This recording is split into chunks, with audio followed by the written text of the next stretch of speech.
Greetings! So today, very special video.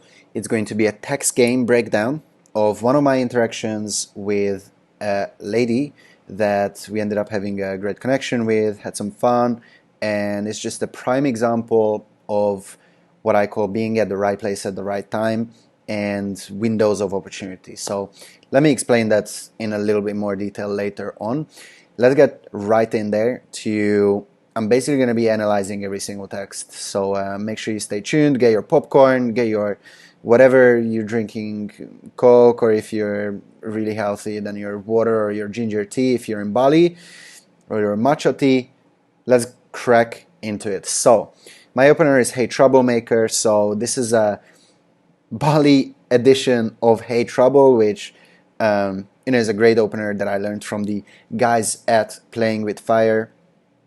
And I just noticed that this is something that works better. I actually tend to use it more for girls that don't have English as their first language, and it just works beautiful because it's kind of this push-pull kind of thing, and it just creates a little bit of emotion right off the start. So she says, "I'm all good," and it has this. What you have to know is she's from America, and she has quite sexy pictures, and so it's a kind of a tongue-in-cheek kind of answer from her. It's like I have to take it with a grain of salt. So I decide to mirror the word that she used, which is good, and use it to my advantage with an open loop. So if you're not sure what an open loop is basically telling her that there is something in there that I'm thinking about without revealing it. So did you ever notice it that whenever you're telling a story to especially girls, and then you're like, oh, actually I had a, oh, never mind. You say something like this and watch how, if she's anywhere remotely interested in you or considers you as a valuable or somewhat valuable or tolerable human being, then she's gonna ask, "Whoa, tell me, what's that?" Because our brain is wired to just find out about these things. So this is an open loop. This is what I sent, and she goes, "What else?" Which is exactly what I expected. So I go straight in, no fucking around. I'm actually a really big fan of not fucking around.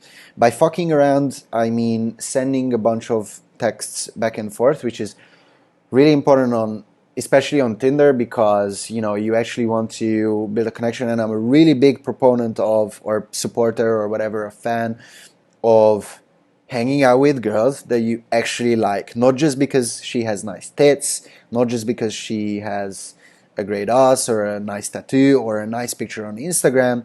You actually like her company, you enjoy being in her surroundings and being in conversation with her, which is really important.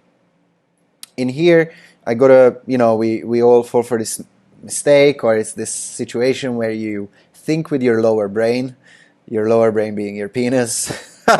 And yeah, so I'm just like, I just don't fuck around. So our romantic date, of course, adding the romantic thing in there. I know that some of you just left this video because you think it's really cringy, but so my thinking with the romantic stuff is just it adds premise, and also it kind of creates this fun back and forth kind of thing, which is obviously no one says in person with who has any level of sanity that we're gonna have a romantic date. It's just kind of this word that you use when you describe something, but not actually in conversation. And in here, I'm adding a bit of personality in there. So that's my thinking behind it. If you don't want to use the word romantic, it's fine.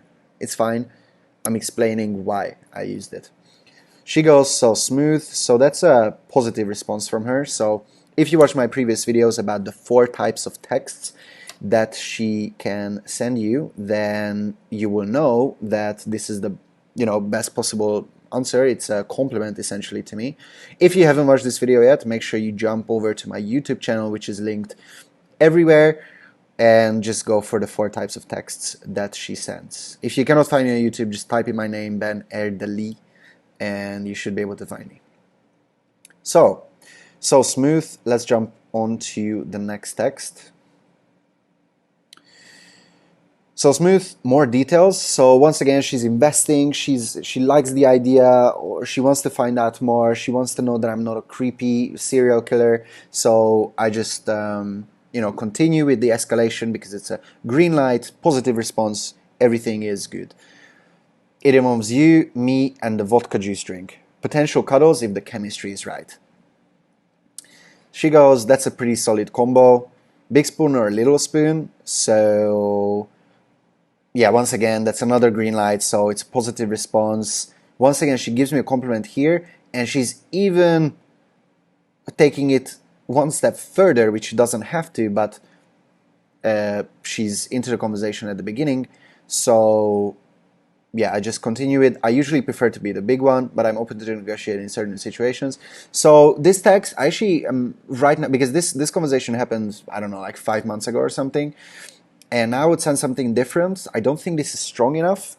Once again, it just shows, like, if you do enough things right, you can still be successful. If you do enough things right, it's fine to make certain mistakes in certain places. So in here, I was just, now I would go for big spoon for sure. Opens up a lot of opportunities. Or I would have said something like this. I actually like this text now. So yeah, that's what I would say. And I know what you're thinking, Ben, this girl is really into you, like, but my conversations are like on the maybe or no kind of side. And I get it. I also have a lot of those situations, and I will do breakdowns of these. I want you to bear with me though, because later on it's gonna be more difficult, and I need to make shit happen. And she goes ghost, or like she starts ghosting on me and things like this. And then there was just a few things that I did right. So I need you to bear with me, okay? If you want to learn. So in here she goes, no, I'll let you have it, which, yeah, so as I said, my text is not the strongest. And so she goes, no, I'll let you have it, which kind of implies that she's this generous, dominant price frame, this the person who makes decisions in this relationship, which is not where we want to be. At least, if you want to think about it in this dominant, submissive way. And this girl definitely looked submissive. Also, some of her texts were indicating this. And just in general, most girls that I'm into, at least, are submissive, and that's the kind of girl that I'm going for. So this is not where we want to be, because this is implying that she makes the decision that no, you can have it, that I'm this chump, this beta male, if you want to call it that, who is not strong enough in his frame, essentially. So I need to counter this, and I actually go for this risky kind of text. So good girl, which kind of once again puts her in this more submissive frame. And how spontaneous are you feeling today? And this is, once again, I'm thinking with my lower brain. And how spontaneous are you feeling today? Obviously, if you want to go for the highest probability of setting up a date, this is not optimal, because now it's like yes or no, tonight or never, like something like this, and it's gonna be quite difficult for her to say yes to this, because she might be doing anything tonight. Like girls have like shit going on in their life as well. So sometimes they're just not free. Like sometimes they really want to meet you, but they're just not free. So if I could go back and take away the thinking that my lower brain is doing for me, I would have gone for a little bit more vibing, maybe on the big spoon topic. And then once I have a positive response, because this is actually not a positive response, I would call this neutral, or maybe slightly positive, but not where I want to be. So it's still very low investment from her. So I would need to get more investment, in my opinion. So on a scale of 1 to 10, and she sees right through it. She's like, if I answer 10, I have to irresponsibly abandon my home. I love the words that she's using, by the way. Abandon my home, quarantine, and meet you for drinks. So say 5. So in here, I play with this, this coronavirus kind of thing, staying 6 feet apart, CDC does recommend some good romance during these times. And in here, she goes, wow, respecting social distancing, what a catch. So, yeah, in here I'm sure you're quite the catch too, which is kind of inviting her to invest. The ideal text that I would want from her in this case is, oh yeah, I am a catch, I am fun and hot, like her qualifying herself essentially. And she doesn't fall for it, so I have to go for the big statement of just conceding the defeat sort of thing, which is the double texting. So, oh, you don't think you're a catch? So, this is once again misinterpreting things in my favor. Oh, you don't think you're a catch? The fact that she didn't respond must mean that she's not a catch, which obviously is not the case. It's just she probably forgot to reply or didn't feel like replying. Most likely. So, yeah, just once again interpreting it in my favor. She goes, thank you, I'd say so, which is kind of, it's neutral once again. It's low investment, but she still agrees to the frame. And here I use the same formula, mirroring plus a cold read, mirroring plus an open loop. I'd say something too. She goes, what do you have to say? That you'd be great company to drink a vodka juice combo with. So once again, just pushing things forward towards the date. And then she goes, depends on the juice. And in here, I send the text that I actually think helps a lot in this conversation, because I say your companionship depends on the type of juice. Reason why I say, even though, okay, so she didn't respond, so you must be thinking, oh, Ben, like, are you retarded? Like, you think that the text that she didn't respond to is helping you? So the reason why I say this is because I use the word companionship, which, if you recall, a few texts ago, no, I don't want to cancel my thing, my recording. So she uses the word irresponsibly abandon my home quarantine. So it's this kind of, I fucking love using words like this. That's totally my personality. It's just how I grew up. It's the things that I respond to well as well. I love it when girls have this, how do I call this sophisticated, like unreasonable sophistication in a sentence. Like when you would be talking about something completely, gibberish and not important, and you use these big words. I'm a really big fan of this, and I love, the companionship is another word like this. So this is just, once again, it's a form of mirroring where I already identified her blueprint. I identified what kind of person she is. So I just use the words that I think she will also respond to. And not even that, actually. It's more like I love using these words. So I go out of my way to use these words because I know that she already responds to it quite well. If you want to, call it that way, it's a form of being polarizing. Obviously, you can still adjust your game and the texts that you send to what kind of girl you think she is. I do recommend you to be, more polarizing. And in here, I was actually way less polarizing than I would be now, for instance. But that's just one thing I wanted to mention here. So, and the slowest texter of year goes to. So this is just, just once again, I needed to nudge her just to respond. So she goes, oh no, I have a feeling it's me. In my defense, I'm faster on WhatsApp. So I go, all right, what is your WhatsApp? She sends me the number. Notice that there was a big time difference though. I go, hey, it's Ben from the thing. Hey, Ben from the thing, how's it going? I'm great. Just finished a big workout, getting nice and fit for a romantic date. Once again, a text from Playing with Fire that I learned from those guys. And she goes, was it leg day? Will our date require physical activity? So this is some sort of a sexual innuendo from her side, but she is recalling the date, which is very positive. This is a very positive response. So she recalls the date, which she doesn't have to. And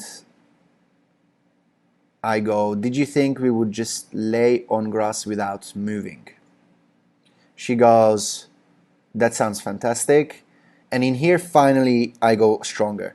That isn't the plan, maybe our second date, but but hope we have great chemistry on the first. So this is just implying that I am someone who cares about chemistry. It's important for me. And, you know, I don't just sleep with girls. I care about the chemistry, which is true. And it just creates this beautiful frame for me to be coming from. And she goes, so when is this all going down?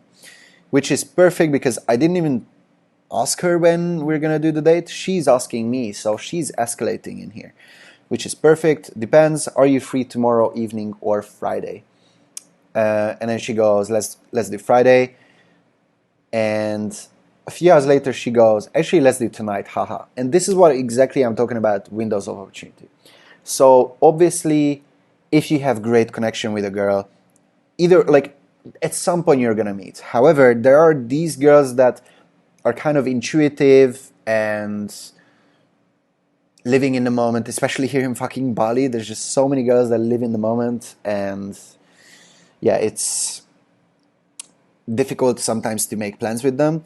And with these maybe girls, once you have this window of opportunity, obviously it's down to your priorities in that moment and also your availability. So obviously, if right now, let's say that you're really focusing on business, you have an agency and you do marketing and you have a really important sales call tonight, obviously I don't think it's a good idea to ditch the call just so you can meet someone from Tinder.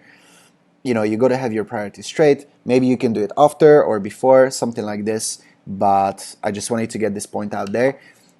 However, if you can be free, then it makes a massive difference with actually meeting them, because sometimes it does happen that a girl is really excited on one day to meet, and then if you flake after that, a lot of times you will not meet her, and it's just very, very, you know, that's just how it is. So she goes, actually, let's do it tonight. I happen to be free that evening, so sure. I love the word sure because it just kind of means or implies that she is suggesting something and I'm just kind of like, you know, like brushing it off my shoulder or like kind of, yeah, whatever, sure, let's do it. I don't mind. You know, this kind of thing. And that's where you want to be. You want the girl to be investing and you want her to be, you know, the one escalating on you. So that's it. And then we just figure out logistics. And I just wanted to send you a few more, in logistics once again. And just wanted, so yesterday was fire. That's what I like to send after fiery things happen. So she goes, very fun, blah, blah, blah. And that was this text game breakdown. So I hope you learned something from this. Let me know if you have any questions with text game. Which point did you notice? What kind of questions do you have? Make sure you send me a comment. And once again, if you would like me to help you with some text game stuff or anything with your dating life, make sure you send me a message on Instagram or Facebook. There's going to be a bunch of links. And I'm happy to jump on a free consultation call with you. So make sure you send me a message. And either way, drop me a like and a follow. It's probably going to be on Facebook, and YouTube and all these kind of places. It would mean the world to me. So really appreciate you watching it until the end. Thank you so much. Have a great day. Ciao.